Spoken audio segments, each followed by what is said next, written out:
Welcome back to the podcast, everybody, by the power of the internet. Joined here by Chris all the way in Australia, and we're on totally opposite times. We're both just had a coffee, so should be a good time here. Thanks for being here, man. Appreciate you. Thanks for having me. What gets you fired up to train these days? Wow, straight off the bat, straight into it. What gets me fired up to train these days? These days, right now, it's experimentation with different forms of training.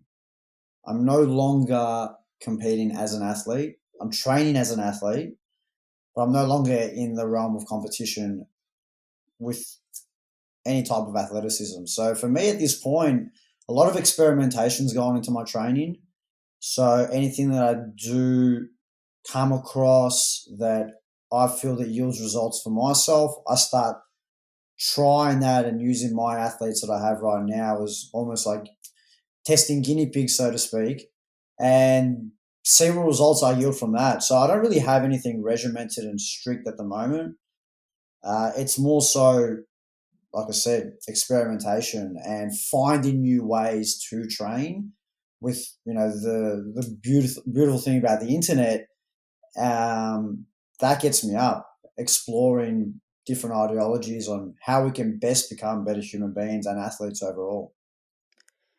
Did you struggle with the transition from identifying as an athlete and someone who was actively competing in various sports to someone who was like, hey, now I'm just coaching people or I'm not actively competing? Was that something that was tough for you? Not at all. Not at Interesting. all. I slid into that super easily. If my memory serves me correctly, I was around 27 or 28 when I played my last senior season of football. And I was pretty much done at that stage in terms of playing longer. I had a year off COVID, so 2019 was the last season I played. I went to do the preseason for the following year, and that year got canned because of COVID, so we didn't play. We did a preseason, we trained, we got very close to the season, but the entire year was scrapped. And I had that year off, and I remember thinking, I'm not going to go back the year after. I'm wondering that when I close one door, what's going to be on the other end? Because for so long in my life, I was training, Monday, Tuesday, Thursday, always a soccer, and then Saturday soccer, and that'd been for 20 plus years of my life. And I knew by closing one door, another one was going to open. I just didn't know what was going to be on the other end of that. And I fell into coaching, and I never looked back.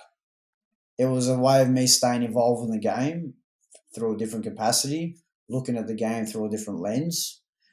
And that transition for me was super easy. I didn't feel like I missed out on the game.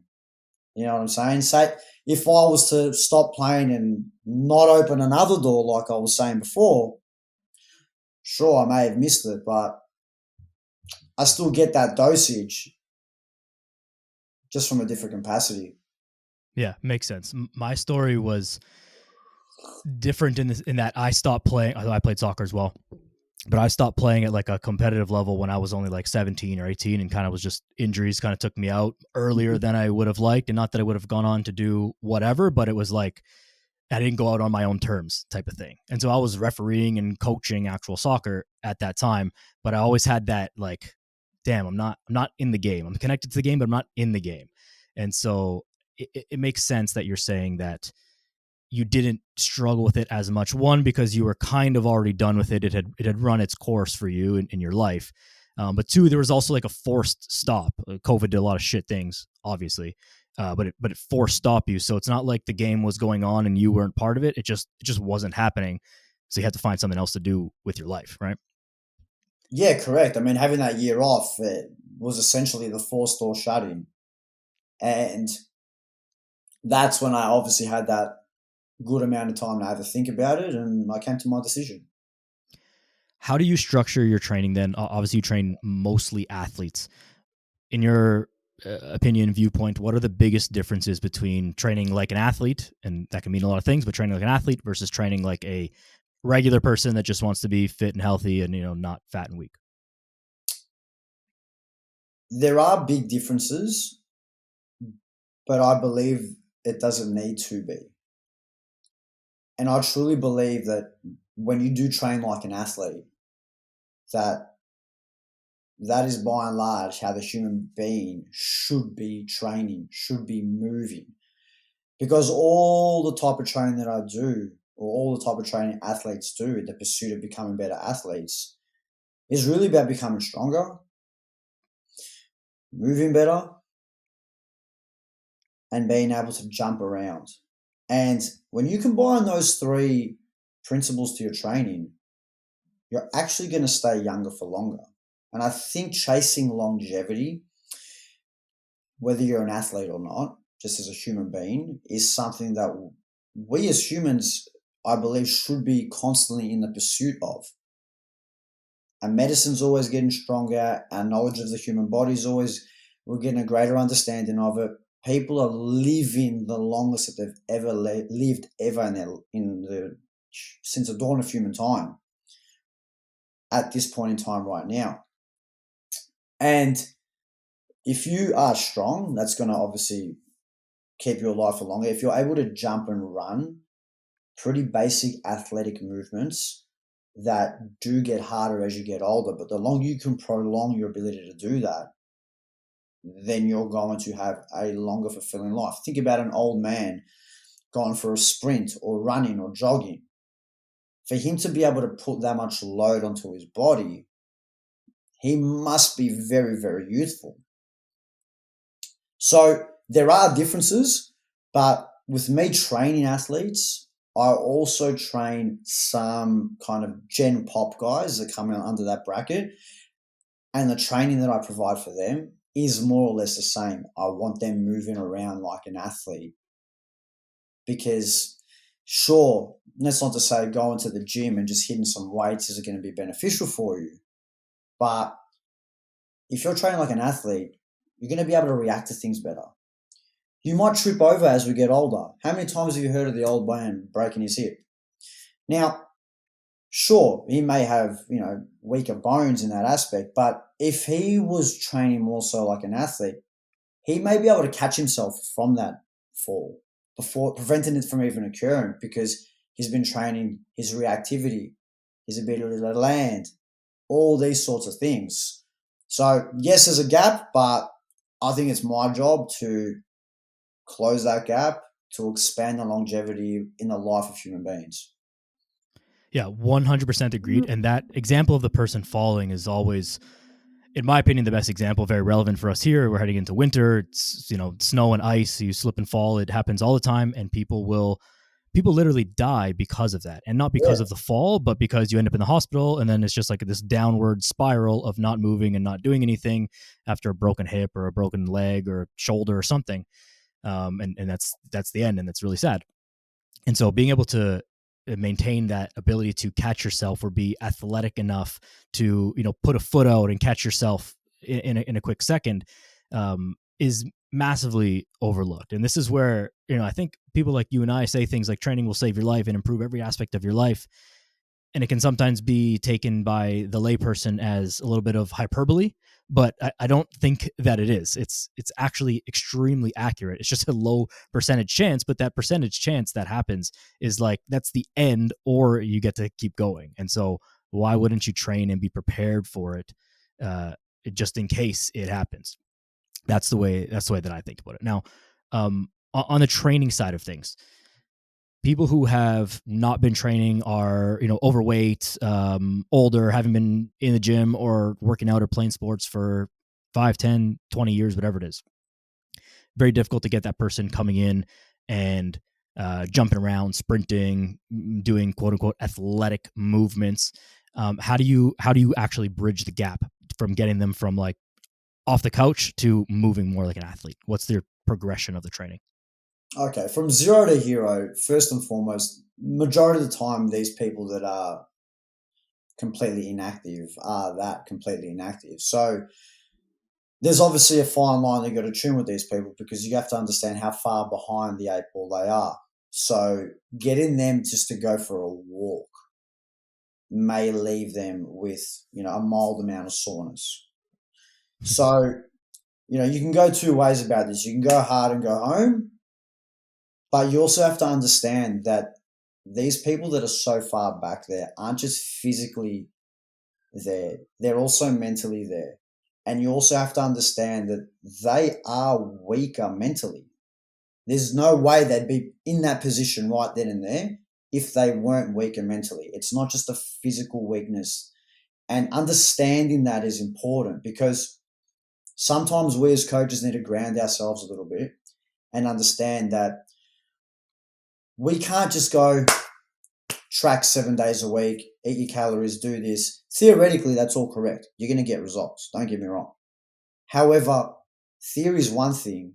The ability for people to put it into practice is another. So, yeah, you could throw the book at these people and go, you must do this. But if they go for a 10-minute walk and they're sore, that's going to leave them out of training for maybe a day or two. Putting them into even a very, very mild weight session could leave them injured or sore for days on end, where they're just thinking, why would I even do this? So people like that, it's all about starting it slowly. It's about making smaller decisions daily and just compounding on that. And that can simply just be walk every day for an extra half an hour. And then do that for 2-3 weeks. And then by then, they're going to be now consuming more calories. Not consuming, they're going to be using more calories to walk around, obviously. And that in itself is going to see them drop some weight just by making one choice. For them, it's about getting the weight off, because any jump in, depending on how heavy they are, it's just adding more stress. So it's just streamlining, creating one decision, making them compound with that, then adding another one. All right, instead of this food, we'll have this food. And then slowly drip feeding it into their system so it doesn't become too overwhelming for them. They've obviously got to stick to the protocol long enough period of time, but if they do over a long enough period of time, month by month, you can increasingly add smaller things. And by the time you've got into like a 6 to 8 month period, they're now moving every day.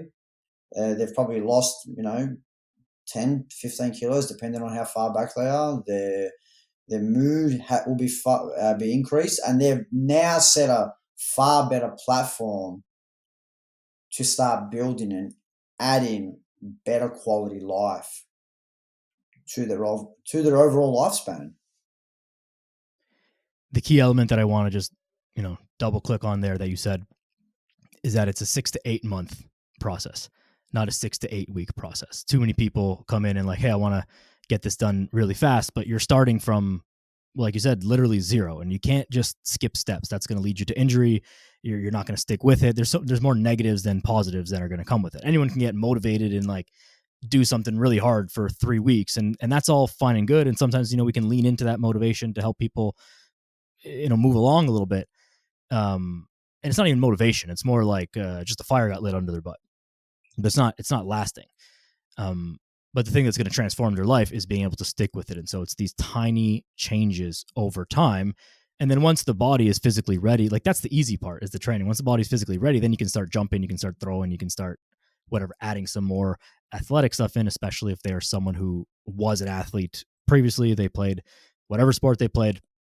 They kind of want to get back to that. So, I'm glad that you highlighted that it is a long process and a slow process. And the beauty is that kind of everything works when you're really starting off. It's like a blessing and a curse, because we always want to do the right thing, the good thing, the proper way of training. And this is how so much like grifting happens as well, because getting someone off the couch to do anything is going to produce some sort of result. And sometimes it's nonsense and sometimes it's fine, but it all works. And so the key is like, how do we just get people to just get off the couch, right? That's really the hardest part there. Do you have any specific ways then that you try to motivate these people, or is it more just like you're going to be here when they're ready? Are we talking about the people that have started from like scratch? Yeah. A lot of my clientele doesn't fall under that category. I probably have actively a couple of clients at the moment, but the large proportion don't come under that category. The majority are fit athletes that want to become better, or there's some athletes that have let themselves go and they're trying to get back to where they need to be or where they know they need to be, but they're letting themselves go might be, I need to lose like 5 to 6 kilos. I've had a real Right. bad off season or a bad injury. In terms of the guys that are that far back, sorry, what was your question again? I just wanted to get into a talk about motivation. I don't have exactly a Oh, specific question, but so like, how are we getting people to be motivated? It's one thing, we're here and we're posting content and all this stuff, and we're here when they're ready. But we talked about mindset, and we talked about the people who are like the younger guys and how they're getting whatever they're getting fed in their worldview, and the people who have this weaker mindset. There's obviously a sliding scale of this mindset, right? So the person who even is an athlete has let themselves go a little bit, is kind of like on the back foot. They're like, hey, I know I gotta get back into it, but I'm kind of just being lazy in the off season, injuries aside, and maybe we'll talk about training around injuries later. But the person who's just kind of been lazy, how do you help them get remotivated? If that's even a thing that you can, that you think that we do, is there anything that you do to help with that? Yeah, absolutely. To get someone, I guess, remotivated or motivated is it comes down to understanding that person. And I do that by asking questions about, why is it that training now is important for you? Why are you doing this? Who do you want to become? And I ask these questions specifically to a lot of my clients before they've started with me, or even when they started with me, to re-highlight it, because it's always important to revisit where you're at because the goalposts move. But it's really about getting the pain out of them, because everyone wants to become better. I have no doubt about that. But not everyone understands why they want to become better. What is it? The first question you ask me are, what is driving you to train? People need to understand what it is and why it is that's what's driving them to train, and what's going to happen to them if they don't continue on the path of excellence. What are the repercussions? Highlighting the repercussions are important.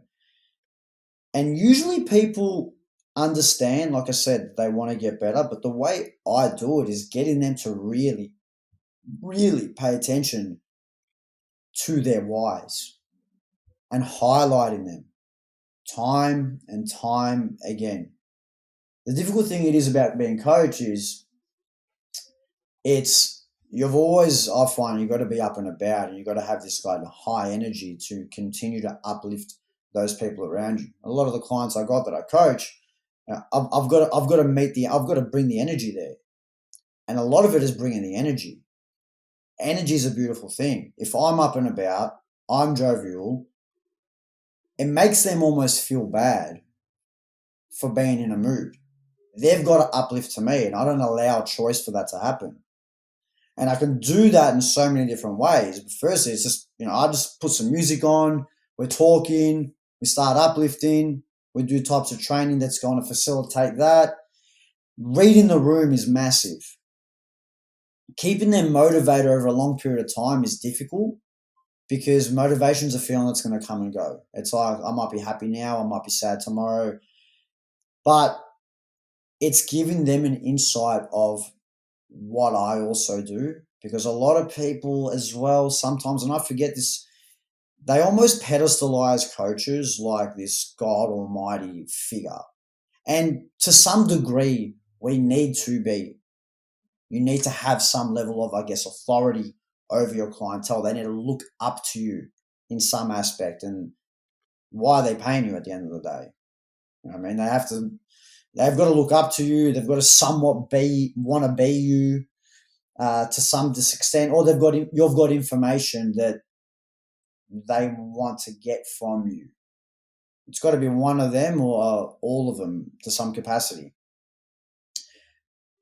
But then it's also having that relationship with them and them actually understanding that, all right, I'm a coach, but I'm a human being too. And sometimes we swing off things as well.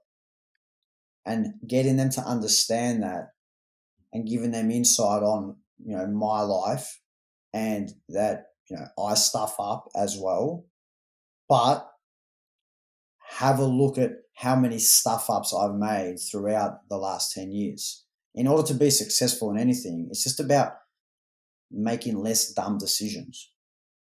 And the people that are back here, say at 0, compared to the people that are here at 100, these guys here have just made less dumb decisions over a long enough period of time.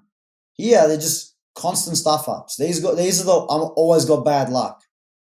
But you notice how the people that always have bad luck in all aspects of their life. It's not like he's got bad luck, but he's got a chiseled physique. He's, athletically gifted and he's a top goal scorer. It's like his bad luck. He's usually in decent shape at best, pretty average. Other shit's going wrong in his life as well. Is it bad luck? No, I just think he's making poor decisions and the energy that he's putting out there in the world is just compounding that. But then the winners on this side, sure, they'll stuff up, yeah. Like, no one's perfect. But everything else in terms of the amount of stuff ups they might make in their food will be relative to the amount of stuff ups they might make in their financial life or their business life or everything else. It's all pretty equivalent. Sure, there's some outliers, but how many good decisions are you making throughout the day? If you've got 3 meals to eat, are you having 3 out of 3? Or are you having 2 out of 3? So you got a 66% score. Like, what's your scorecard telling you?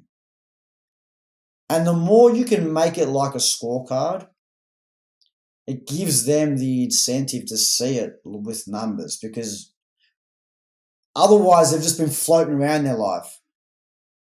And how many times have I've spoken to someone and I'm like, oh, well, what do you eat? And he's like, oh, I don't eat that bad. I'm like, okay, well, let's write it down. And then we start writing it down. And then I go, what do you reckon with that?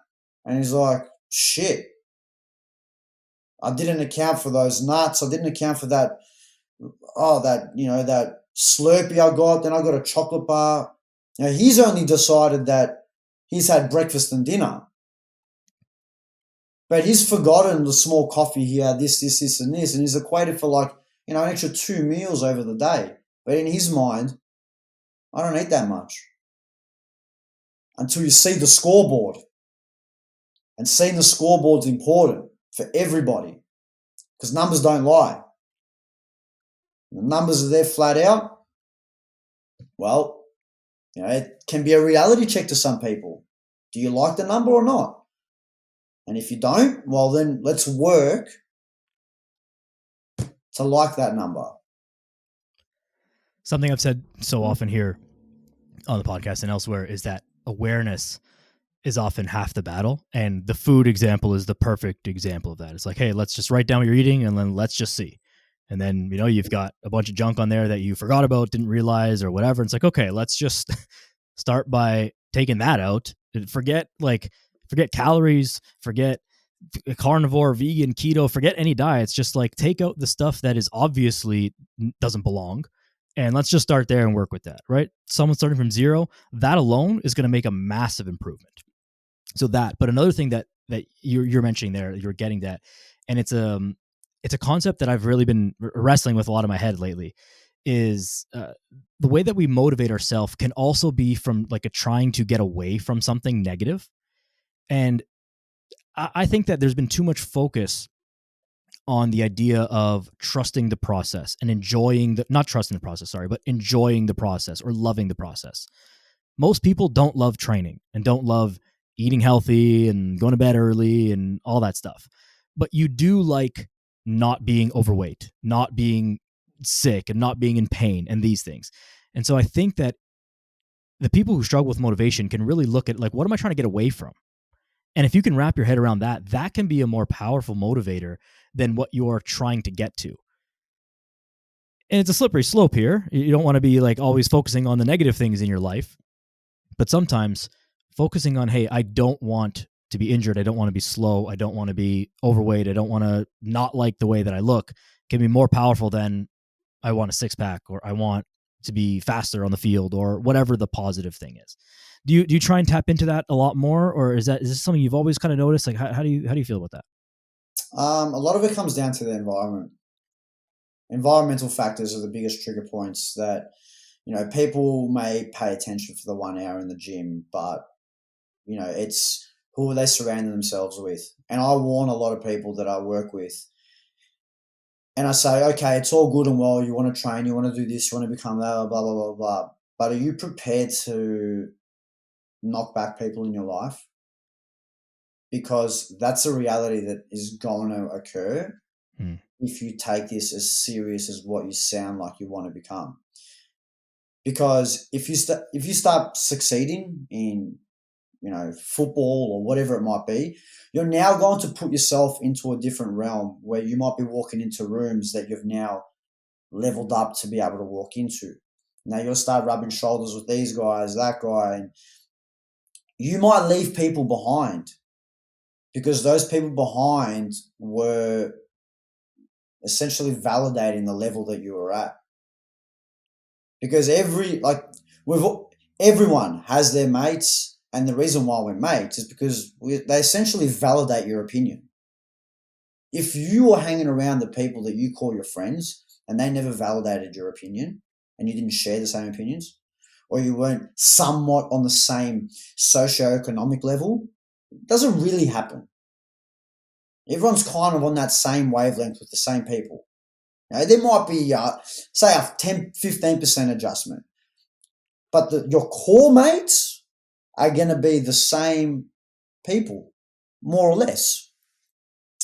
And if you want to now go to the moon in whatever the success it is that you're chasing, well, you're going to have to be prepared to maybe let those people go, or they may not be able to be spending as much time in your life as what they are now, unless they rise up with you. Because now it's more than just you're physically more enhanced. It's not just I can run the 100-meter sprint that much quicker. It's also your way of thinking changes too. Because in order for you to shave X amount of seconds off your 100-meter sprint, we'll just use that as an example, the way your mind makes decisions, back to what we were saying, you're making more better decisions and different types of decisions that you weren't making previously. And over a long enough period of time, those decisions might flow into so many other aspects of your life that may start pushing these people away because you're now entering a different room with different people that are helping you achieve these goals. And a lot of people are unable to understand that. Because if you're overweight, say for example, all your friends are probably going to be overweight. The environment you're putting yourselves in is allowing you to fall into that scenario. So you've got to remove yourself from that. You've got to start acting like the person that you want to be before you're actually that person. And that can come with some sacrifices that a lot of people aren't willing to understand, because people can look at it superficially and go, well, once I just got to eat right and then train right. Okay, that's correct. That's two things, but there's so many other decisions that goes into training and eating. And this isn't a way of trying to scare people off. This is just a way of making people aware that it's only going to be beneficial for you, firstly, because you're increasing the quality of people around you, not just yourself and your standards. It's the standards, really, man. Standards across the board is the blanket answer to all of this. That you increase your standards, and that increase your standards covers the works. Yeah. Your physicality, your mental state, the people that support that, probably the gym you go to, the food you eat, you know what I mean? The people that you just converse with on a day to day, the house you live in, everything. The question that I always come back to think about for myself whenever I find myself faltering in some sense, and I don't ask this directly to many people, but it's like, why are you the way that you are? And if you can answer that question to in whatever aspect you're dealing with, training or elsewhere in your life, you can start to understand maybe why you do some of the behaviors that you do, be it positive or negative behaviors. Because everybody knows you should exercise and eat healthy. Like, this is not revolutionary. We didn't invent this. This is not new. But it's like, oh, I just can't get myself to go to the gym. Well, why can't you? Because you're not surrounded by people who go to the gym, because there's not a gym within an hour and a half of your house somehow, or like whatever the other reasons are. Like, why are you the way that you are? And if you can answer that question, then you can start to understand, you can start to change some of the behaviors or the environment or the people that you hang around with or the scenarios that you find yourself in order to influence yourself to take more positive behaviors and make more good choices so that you're moving closer to the direction that you want to get to. I'd imagine that you deal with this quite a bit with the younger guys that you train, because they're just in a way more transitory period of their life, going through school, and maybe some of them are kind of on the cusp of going to play at a higher level, but they've still got friends who are like kind of just partying and drinking and just being bums. But they're all kids and they're just having fun. And it's like, oh, this guy's been my friend since second grade, and now like I gotta cut him off. Like, is this a thing that you see the kids deal with quite a bit? Most of the younger generation will go through this, and through my experience, this is more so the bracket of men 18 to 22, 23 that will be going through that.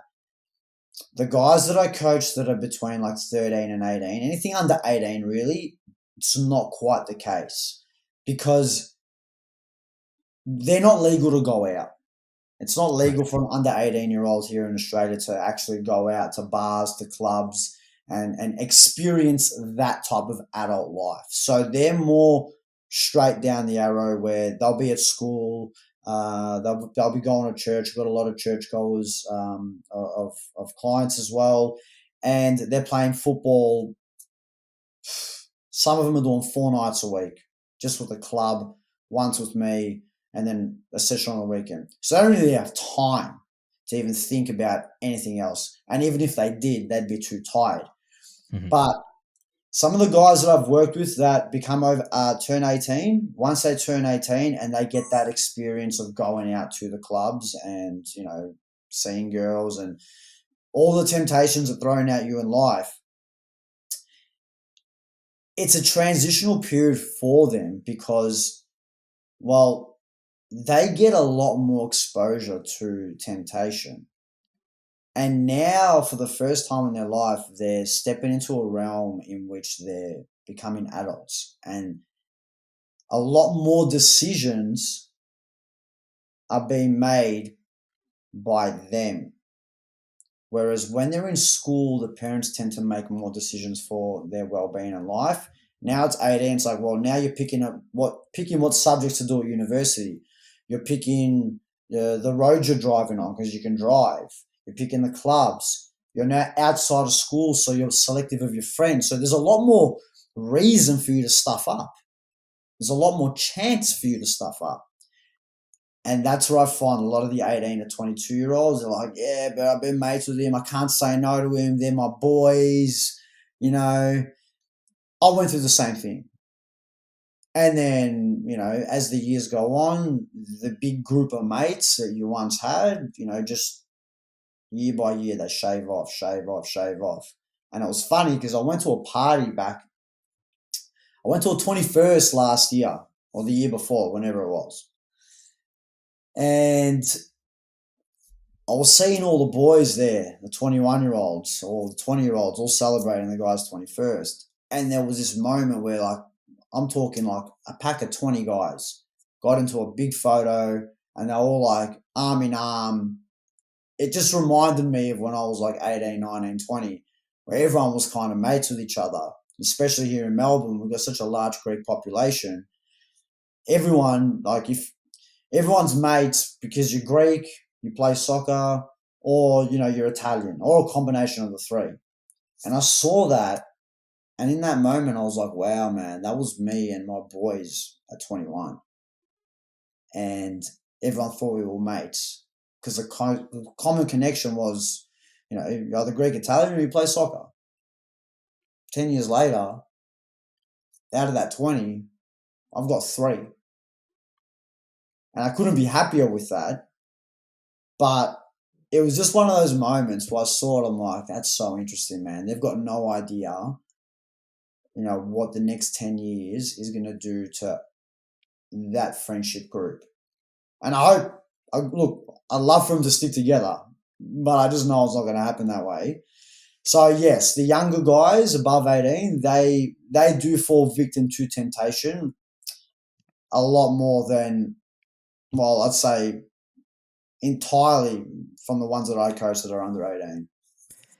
It's just such a testament. I mean, I have the exact same story too. Giant friend group, all close. We're seeing each other, hanging out 3, 4, 5 times a week, and then life happens, and we're all still friends, and it's all still good. But like, we have jobs. Some of us are married. Some of us have kids now, and it's like, I'm not just going over hanging out on Wednesday until 2 a.m. or whatever. Yeah. That was really thing. But like, we're not just like, it's not automatic that I'm just coming over on Friday night. Like, we got to plan stuff, and we've got other things going on in our life. But I think the main thread there, and something that I saw, I saw this in high school really, because when I was in high school, there was some guys stopped playing soccer. Like they quit the team. They said they don't want to play anymore. For whatever, various reasons. And those guys were like, we're all good kids. And then once they stopped playing, they started slipping up in every other aspect of their life. Like, they got out of shape. They started getting into drugs. They started skipping school and failing classes and all these kind of things because they didn't have sport to hold them together. There was no reason not to go to the party on Friday night because, well, I got shit to do anyways. But the rest of us, like, well, we had a practice on Friday or a game on Saturday morning, and so it's like, no, I'm not going to that, or even our parents wouldn't let us go to that because, like, hey, you have this thing that you're committed to, and so it's as I've gotten older and now I train some kids and stuff as well. It's become just more increasingly. I've become increasingly aware of how important that was, and I didn't even really realize it at the time of how important sport is, but also just your culture and your religion for those things in your life, just to kind of keep you on the straight and narrow. Like, these things are there for a reason, and you don't understand it when you're a kid.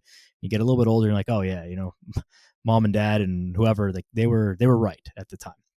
And so, I don't know. I just think it's always so important to highlight that for kids. Like, I'd see a lot of kids that are not in sports now, and even like there's a couple of kids that I've trained that they don't play sports, and their parents, want them to have a trainer, and I'm like, I'm happy to train them, but I think they would be better if they just like joined a team, and it doesn't have to be a good team. Like, just play any sport. It doesn't matter. They need this other structure rather than just like kind of exercising for nothing. Like, they're 14, they're not training for anything. Like, it would be better just go play a sport to have that team structure and like this little bit more team culture aspect. But it's always interesting to me how impactful sport is on life, and I'm sure you feel the same, but I feel bad for people who didn't play sports as kids. It doesn't make sense to me. Yeah. It honestly doesn't make sense to me. I can't see what else you'd be doing. Yeah. Like, if you're not playing sports as a kid, you're either gone down the academic route and you're just studying, or you're a musician, or you're doing something like that. You're playing chess, debating, I don't know, or you're just going to become a slob. Yeah. That's it. You either got to use your brain or your body, or the both. Yeah. But if you're not doing anything, that to me makes no sense. And if they're not doing anything, then they're going to be seriously plastered on the phone, and that ain't going to lead to anything beneficial for them whatsoever. Yeah. I think about like coming home from school, doing homework, going off to practice and whatever it was every single day. And me and my brothers, the same thing. And I think if you didn't do that, what did you do all night? Like I did fine. I did great in school. And I wasn't the smartest or the highest marks in the class, but I was getting A's. Like I was doing great and had plenty of time for that. So you don't need like 6 hours a night to study. So, you get your homework done an hour and a half, maybe whatever it is. And then what did people do the rest of the night? I literally cannot for the life of me think of it. Unless you were, again, if you were in music or something, an extracurricular, if you will. But yeah, what a shame. And would be way worse now with phones and social media. Not that you and I are so old, but old enough that social media wasn't a thing when we were in elementary school. And I can't, I just, it actually scares me a little bit to think of what kids are doing and what's happening to them if they're not playing sports. Well, yeah, they're literally just on their phone, and even the ones that are playing sports are, consuming their phone a lot as well. And not that that's a bad thing. It's you have to understand, like social media is a beneficial tool, Can uh, be. just like exercise, just like food. But even exercise and food can be detrimental if you don't use the tool appropriately. It's a tool, and you know children, if they use social media correctly, and especially at the age they're at now, they have the ability to harness so much information that can fast track their learning exponentially. I was having this conversation with a parent the other day, and I said to him, "Look, I wasn't an admirable student. I'm not going to sit here and I'm unable to like what I was basically giving the kids advice, and they go to a very, very reputable school here in Victoria, one of the best schools in Victoria. And I was saying to them, look, I'm not a role model for you in terms of what to do in high school. I went to 3 schools. I was a train wreck. I was very, very different to the person I am now. But I don't even know where I was going with this. I was telling them about their schooling and how they need to be basically good at the schooling. But I said to them, I'm not someone that's worth modeling in that aspect. But what they're doing in school keeps them on the straight and narrow. And the way they were articulating themselves to me and the way they were talking, I could sense that these boys were very, very different. And the system was working beneficially for them. And they actually use their phones in a way that allows them to harness so much more information. And their ability to learn is like these guys are going to be geniuses, put it that way. And they're only like 13, 14 years old because they're using the tool of their phone in the right manner. I could only wish that I could go back then and have access to the information that they have the ability to do so. I'm addicted to learning now more than what I was at school. School, I hated learning. Maybe because I was pushed to learn certain things, whereas now, like, I can learn whatever I freely want to learn. I open up my phone and it's basically a university to whatever subject you like. You know what I mean? Yeah, 100%. It's way easier. I was the same thing. I didn't like school. I was like, not to sound whatever. School came easy to me, so I didn't. Which in a way was like kind of negative because I didn't have to try very hard. And so I Yeah. had bad study habits. Like I wasn't a good. I did well. I performed well, but I was not a good student. And I kind of like learned how to like take the test. Like, okay, what do I need to know to like get good on the test? Like, good, just do that. I didn't learn the stuff that was useless in my eyes. And I Mhm. always had this negative association with school. I'm like, we spend 8 hours at school, and like we do an hour of useful things, and the rest of the day we're just like sitting around wasting time. Like this is stupid. And I always had that thought in my head. So like same as you, yeah. Like I wouldn't say anyone, like I don't have good study habits. I did well in school, but I was not a good student. But now that we can like just focus on learning things that we want, yeah, I have no problem listening to a lecture and like listening to several lectures. And I love learning, and we learn all the time. But you learn about things that one, you deem useful, to you are interested in, and 3, you can kind of do it at your own pace and on your own time. Now, the whole education system, that's a whole other conversation. I don't think you or I are particularly experts in. But it is interesting that there are, and I'm happy to hear it because I don't train as many like young kids, but that they are finding ways to use the tools effectively. Because in my head, I just think like it's just endless doom scroll, brain rot nonsense, and I'm sure there's a some of that.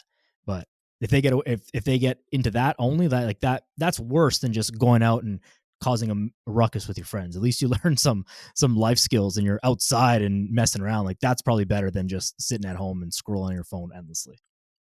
Yeah, 100%. Do you? It's total switching gears here, but is recovery metrics a big thing that you pay attention to with the athletes? I know it's kind of a hot topic and people love to track their all the things and whoop straps and aura and all that stuff. What's your opinion on all these on all the recovery metrics and how to use them? Again, this comes down to, the mobile phone, the technology. So it wouldn't be as off track as you probably think, but we have now the ability to harness so much more information that can be beneficial or to your detriment because you can overthink it. Or you've got too many options and you're just like, which one do I do? Mm-hmm. Is it ice bath? Is it this? Is it, you know what I mean? And then Mm-hmm. you just sit there and you end up doing nothing because you're just confused as to whatever the hell you should be doing. So, in terms of recovery metrics, I think they're extremely important, but they don't tell the full story. And, how you're feeling is a huge thing. Um, your sleep, nutrition is two that really should be focused on the most.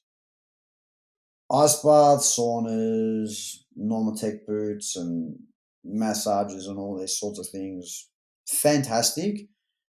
But we're talking about the 80% here, the big bulk. And, are you getting that quality in? Something as basic as just getting the water in as well. And even I know for myself right now, I haven't drank enough water and it's midday. And I'm on top of my stuff. And if I'm usually on top of my stuff, and I'm a coach, I can't imagine that the average person, athlete, is really on top of it. So when I look at things like that, and I'll even admit my sleep could be better too. But then what I'm going to quickly run off to some recovery lab to, do all these things that, look cool and, they'll yield results, but I'm missing out on, it's like that guy that's hasn't even gone to the gym yet, but he's asking you which protein powder to buy. It's like, bro, get into the gym first, man. Don't worry about that. Let's get the bulk happening. So I think that's where a lot of people fall short on. Get that right. 9 times out of 10, that's going to help you significantly. Other recovery measurements and metrics, you can add them, but I would say the large proportion of people aren't even working hard enough to really, really utilize those. And they're obviously missing out on the big chunk beforehand, like I was talking about, your sleep, nutrition, and water. So focus on those key metrics first. The rest will follow. But, how someone's feeling is, how are you feeling? Like genuinely, are you sore? Are you know what I mean? It doesn't always have to be a number on it. Feeling is a huge thing too. Like you go to the doctor, how you feel? I feel great. But he's telling you like these numbers are off. It's like, well, sure they are, but I feel unbelievable. That's undeniable.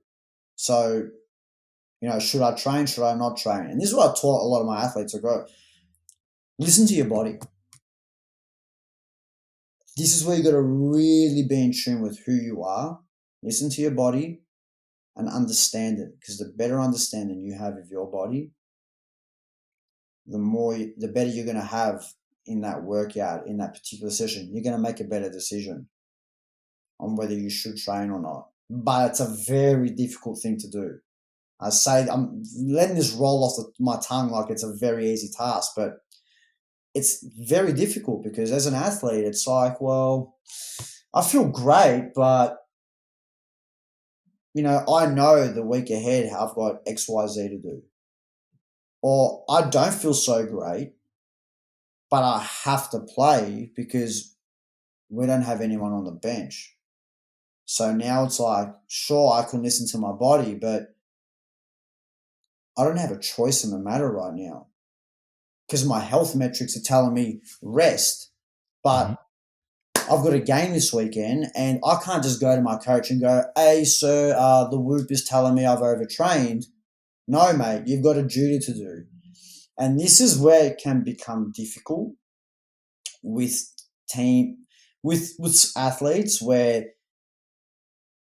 it's very, a lot of the fitness space tells you, and there's a lot of coaches like, all over each other's shit saying, this is right, this is wrong, don't do this. It's like, well, all right, but you have to understand, like when it comes to athletes, they put their body under so much stress. They're a lot more durable, and they have to be when they're in the war zone, whether they're actually fighting in a war or they're fighting on the field in a war. But when you're in that fight or flight mode, your body's going to push itself beyond limitations that you typically find in the gym setting because it's a very closed environment. Instinct needs to kick in. These instincts can't really happen in the gym. They can, but not to the extent that you'll find in a game. And, when you've got these things that you're balancing out with health metrics and recovery, it's not always going to be a 100% scorecard. And sometimes you're going to have to play through that hammy. And that you may risk ripping your hamstring. You know what I mean? And that might be a sacrifice that you have to take. Rip your hamstring and be on the bench for the next 2-3 weeks. But you've got to use that hamstring for what's left of it in this game to carry your teammates. So it might say don't play, but that doesn't mean that you shouldn't play. But it doesn't mean that you should play too. You've got to make that conscious decision as a team, with your coaches, everyone like that. Is the risk worth the reward? Mm-hmm. And that's what you've got to weigh up. And it comes down to decision making, the right one or the wrong one. And at the end of the day, like how you're feeling and the situation at hand is always going to be the number one thing. And this is where I think it's almost some of the metrics and the numbers are doing a disservice to non-athletes, Gen Pop people. It's like, you're not overtraining from the 3 boot camp classes that you did this week. Like your whoop score says low, but like you feel good. Like you shouldn't skip the gym for that. And this is not even that, you're not in the scenario where you might rip your hamstring, but it's a big game. So it's kind of worth it. Like this is just your regular, Thursday afternoon workout. And sometimes I find people, and you alluded to this as well, way too focused on recovery and not on the training part. And it's like, you need to train hard so you have something to recover from. You're spending hours a week and so much mental energy and money, but money is, for some people, they don't care about it. The mental energy and the time on all this recovery stuff, but you're training like at a 5 out of 10. It's like, there's nothing to recover from. Your recovery is causing you more harm than anything else because you're just wasting your time. And so that's where it gets a bit of a slippery slope. And to your point, learning how your body feels and listening to your body is the most important thing, but it is very difficult to do. And it does take a lot of time. And I think, start to wrap this up and really bring this thing full circle, it comes back to that awareness piece. You've got to like have memories in your mind of like, okay, last time I felt like this, and then I did this training or played a game or whatever it was, the result was X. Okay. Note that in the back of your head and remember when that feeling comes up or that feeling in your hamstring, did you tear it, or was it just like you needed to roll it out a little bit or warm up a little bit more? What was it? Remember that, and that's how you can systematically learn how to listen to your body. It doesn't just come by accident.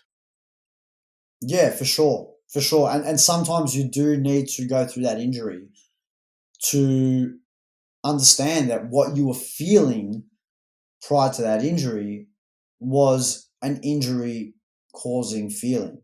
Mm-hmm. Like I myself, man, I've gone out to train and I was feeling, say a groin, but it was all right. And then I'd get away with it.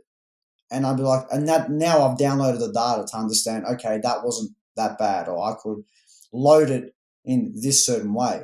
But then there's been other times where I've gone out and I ended up doing it. And I was like, okay, well, downloaded the data, understood, that was, and then sometimes there's no signs whatsoever. And they're the most dangerous. And reality is you're not always going to pick things up.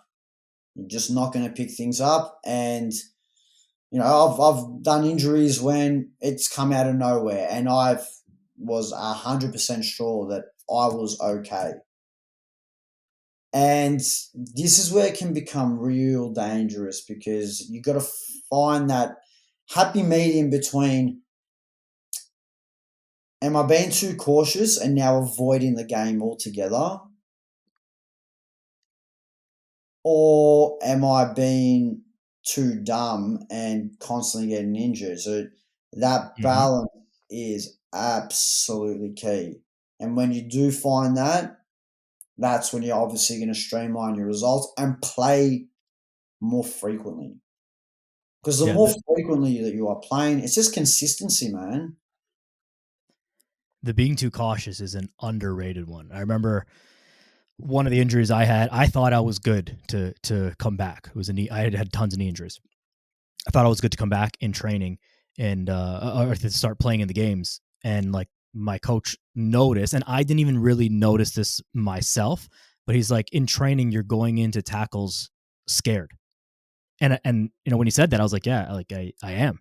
And it's because I was worried about getting injured again. So you can't play like that. Like that, because if you go into the tackle with a guy on the other team who's actually going to go in hard on the tackle, then you're going to get your clock clean and you are going to get injured, whether it's the same thing or it's a new thing, but you can't play the game like that.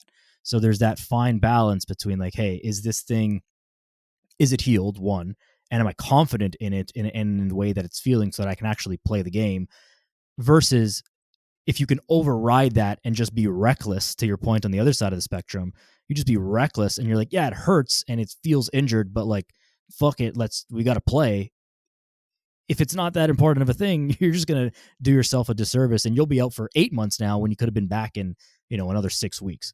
So there's that fine balance, but it unfortunately, like neither of us are saying that you got to get injured, but like if you play sports, you're going to get injured. It's going to happen.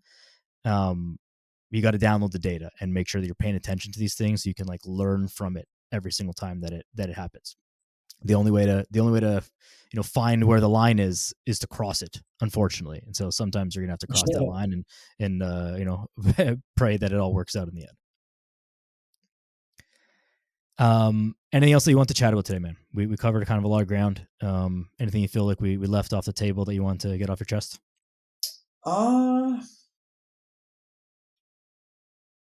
I think when it comes to just the overall training, becoming better in whatever that is you're chasing, I think a message for anyone that's watching this is stay focused on the 80 percenters.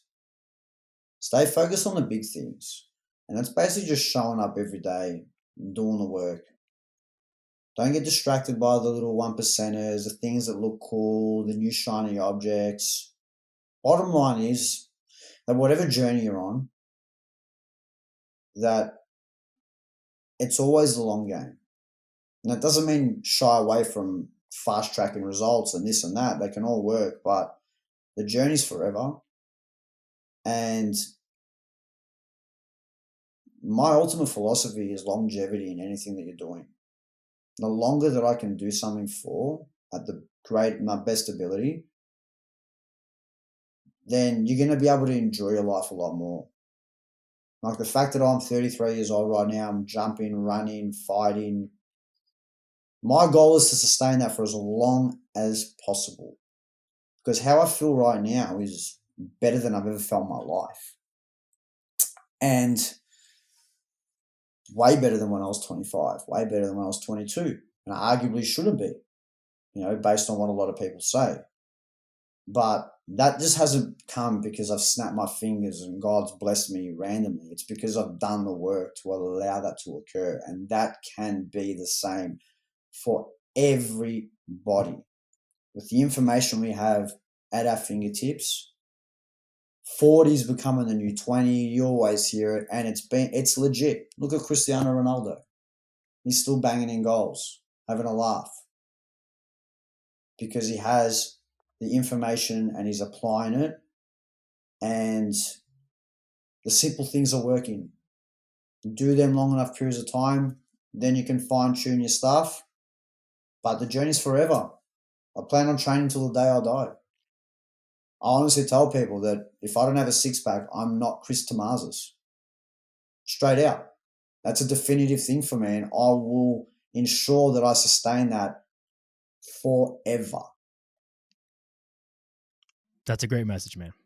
There's so much in there, and like we could keep going another tangent. One thing quickly, like we're both in the same, like I'm 31, we're close in age, but it's so annoying to me hearing guys, I'm sure you hear it too, guys that you know that are around the same age, like, oh man, I'm 30, you know, over your 30s, your back hurts or this. Is like, dude, that is only because you're not moving. You're not, like, this is a you problem. This is not a being 30 plus problem. Like 30 is not old.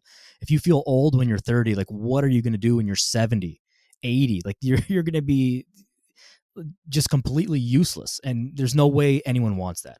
So if you're listening to this and you're in your 30s or even 40s and you're like, hey, you know, oh, it's so tough, you know, over the hump, like it's a you problem. It's not an age problem. It's a you problem and you can fix it. But yeah, man, Chris, thank you so much, man. I appreciate you. Appreciate your time. Appreciate you coming on and chatting with us and sharing. Where can people follow you? And is there anything that you got coming up that you want to let people know about? Everyone can follow me on my socials on Instagram, which is Chris Tahmazis Fit. I've got Facebook as well, which is just my name, Chris Tahmazis. I've got a YouTube account as well. I think it's called Chris Tahmazis. TikTok as well. All the standard ones, man. Just drop my name. You'll find me somewhere. Things I've got coming up. In the process of opening up a gym. Congratulations. I'm expanding my physical presence. I'm opening up a little facility, which is going to be semi-private and private coaching for all athletes looking to optimize their performance, health, and mental well-being. That's what I got cooking up, man. So should be having that over the next couple of months, and we'll see where that takes me. Very exciting. And it will be good to see how you keep up your own training and your own fitness, keep up the six pack while coaching people, while opening up a facility, which is basically like working 3 full-time jobs all at once. So good luck to you on that, but I'm sure you'll make it work, and I'm sure you'll be, continue to lead from the front as you have been. So thank you very much. I'll drop your socials in the show notes for anyone to easily find you. But yeah, I appreciate you very much. Thank you everybody for listening. Make sure you guys are following Chris. Like, share, subscribe to the podcast, 5-star review, all those good things to keep spreading the good message. That's that. Go outside. Be a good person. See you next time.